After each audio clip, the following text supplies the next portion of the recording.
हुआ था कि फादर बिजनेसमैन है तो तूने तो वहीं बैठना है। आप सबके बीच अब मैं निवेदन करता हूँ। मना रहे हैं तो नशे की समस्या पूरे विश्व की एक समस्या है। जिसे संयुक्त राष्ट्र ने 1987 में समझते हुए इस दिवस को मनाने की घोषणा की जनरल असेंबली में, जो संयुक्त राष्ट्र की महासभा है, और तब से हम इस दिवस को मना रहे हैं। तो इस दिवस के अवसर पर सबसे पहले मैं मंच से उपस्थित सभी अधिकारी और कर्मचारीगण, हमारे मीडिया के बंधु, यहाँ पे आए हुए अन्य शिक्षा के गणमान्य व्यक्ति, हमारे प्यारे बच्चे और बाकी सभी जो शिक्षा के नागरिक हैं, उनका सबसे पहले मैं नमस्कार करता हूँ। तो नशे की जब हम बात करते हैं, जैसे अभी हाल ही में विस्तार से प्रोफेसर साहब ने नशे के साइंटिफिक एस्पेक्ट को बताया, उसके बाद नमन जो हमारे एक नशे से ग्रसित युवा थे, जिन्होंने अपनी पूरी यात्रा को बताया कि किस प्रकार से वो नशे की गर्त में गए कैसे और कैसे वो उससे बाहर निकलने का लगातार प्रयास कर रहे हैं और काफी आगे अपने उससे नशे से बाहर निकलने की जर्नी में बढ़ चुके हैं। उसके बाद एक नाटक प्रदर्शित किया गया, एक लघु नाटिका प्रदर्शित की गई, जिसमें भी नशे के दूसरे पहलू को बताया गया कि कैसे गरीबी से और स्ट्रेस से व्यक्ति नशे की तरफ चला जाता है और नशे के जो सौदागर हैं वो किस तरीके से एक आम व्यक्ति को, जरूरतमंद व्यक्ति को नशे की दुनिया के अंदर घसीट लेते हैं। तो ये सारे एस्पेक्ट हमने अभी देखे, आप सभी लोगों ने देखे। तो इन सभी एस्पेक्ट में एक बात जो सभी को प्रभावित करती है और निकल के आती है, वो अंत में कही गई नाट्य में। उसमें ये कहा गया कि सभी को पता है कि नशा खराब है, कि हर दारू की बोतल में भी लिखा हुआ है कि भाई इसको पीने से स्वास्थ्य हानिकारक प्रभाव पड़ता है। तो समाज में हर व्यक्ति को पता है कि नशा खराब है, पर फिर भी नशे का अंत नहीं हो पाया है। 1987 से हम ये दिवस मना रहे हैं, हर साल हम ये दिवस मनाते हैं। उसमें हम याद करते हैं कि भाई हमारी क्या जिम्मेदारियां हैं, हमें समाज को नशा मुक्त करने के लिए प्रयास हमारे जारी रखने हैं। पर कुछ कारण हैं जिनके कारण नशा जो है समाज में बना हुआ है और नशा मुक्त समाज हो नहीं पाया। तो उन कारणों का निवारण करना बहुत जरूरी है। अब नशे की भी जब हम बात करते हैं तो दो चीजें हैं हम जो अभी देखते हैं कि उसमें से बहुत सारे हैं नशे के लक्षण। जब हम बात करते हैं पुलिस की कार्रवाई की, नशा तस्करों पे कार्रवाई की, लोगों के इलाज की, तो ये हम जो काम कर रहे हैं ये है नशे के लक्षणों का निवारण।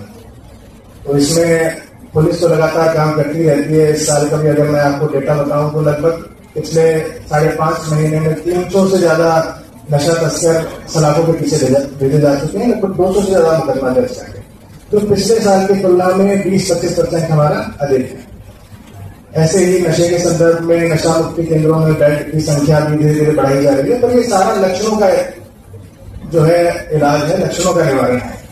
जब तक हम उसके जड़ पर काम नहीं करेंगे समस्या की, तब तक जो है नशे का पूर्ण उन्मूलन नहीं होगा। और जड़ जो जुड़ी हुई है वो सारी समाज से जुड़ी हुई है। तो अगर मैं नमन के उदाहरण से बात करूं तो नमन एक संपन्न परिवार का सदस्य था, बच्चा था, जिसको बचपन से ही सारी सुविधाएं मिली। तो नशे में उसका प्रवेश जब हुआ तो नमन ने बताया कि माता पिता ने सारी सुविधाएं तो दी, पर माता पिता कभी साथ नहीं बैठे, कभी पूछा नहीं कि बेटा क्या कर रहा है, ध्यान नहीं दिया। इस कारण से वो बच्चा माता पिता से दूर रह के कॉलेज में जो संगत होती है, जो गलत संगत होती है, उसमें चला गया, या स्कूल में जो गलत संगत होती है उसमें चला गया।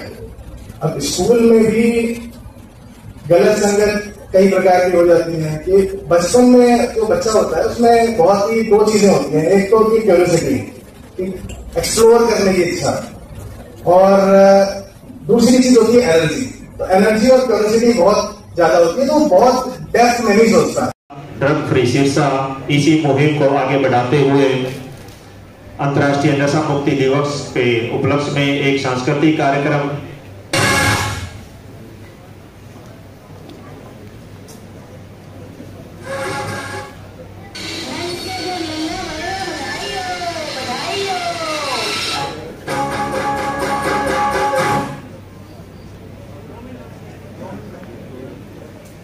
ऐसे ना करो।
जोरदार क्लैपिंग प्लीज। कर्नल नड्डा द्वारा क्लैपिंग, जोरदार क्लैपिंग प्लीज। जब तक ये कलाकार मंच से नीचे ना उतरे तब तक क्लैपिंग इनकी चलती रहनी चाहिए प्लीज। ले जाऊंगी और तेरे प्यो का भी कंधा कटना ही कहना है।